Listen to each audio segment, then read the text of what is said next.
Isang kababayan nating tubong Cavite City ang patuloy na nagpapakilala sa masarap at kakaibang lasa ng pagkaing Pinoy.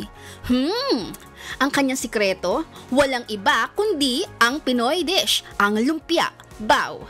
Kilalanin si Cecilia Arevalo Bridges, proud owner ng Rolling Lumpia Food Truck sa Jacksonville, North Carolina.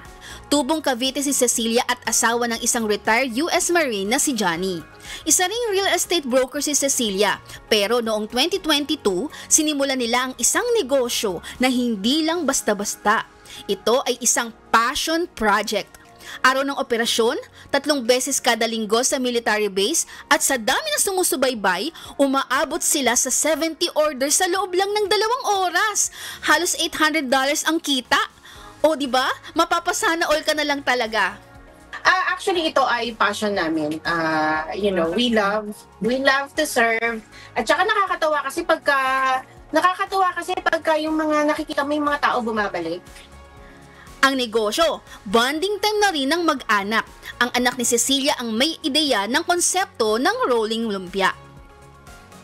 Kaya naman ang menu nila, lumpia, adobo, pansit, at may pa-weekly special pagaya ng sisig at tapa. Ang plating, kakaiba, may dahon ng saging at presentasyon pa lang, ulam na! Ang mas nakakatuwa, minsan may extra lumpia o kanin. Libre na! That's what makes us different, ani ni Cecilia. Pero kapag sobra-sobra, may konting charge na rin. Hindi nagtagal, best food truck sila sa Jacksonville. Hindi lang noong 2023, kundi pati 2024. Dito tayo yayaman sa lumpia. Pero hindi naging madali ang lahat noong umpisa. Hirap silang humanap ng marunong magbalot ng lumpia. Ayon kay Cecilia, pag may event, libo-libo ang binabalot nila. Ang pangarap nila, makapagtayo ng sariling lumpia manufacturing, makapag-hire ng mga manggagawa mula sa Pilipinas at makapag-distribute sa mga tindahan. Dahil sa tagumpay, nakapagtayo rin sila ng rolling boba shop at coming soon na ang mas malaking food truck. Kapag meron kayong mga ideas or mga plano, i-push nyo, gawin nyo kahit lang paunti-unti. Start small. Ang ma-advise ko lang, start small.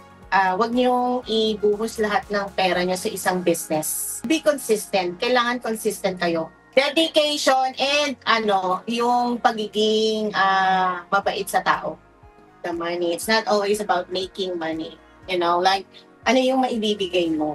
Tunay ngang inspirasyon si Cecilia Arevalo Bridges mula Cavite hanggang Amerika.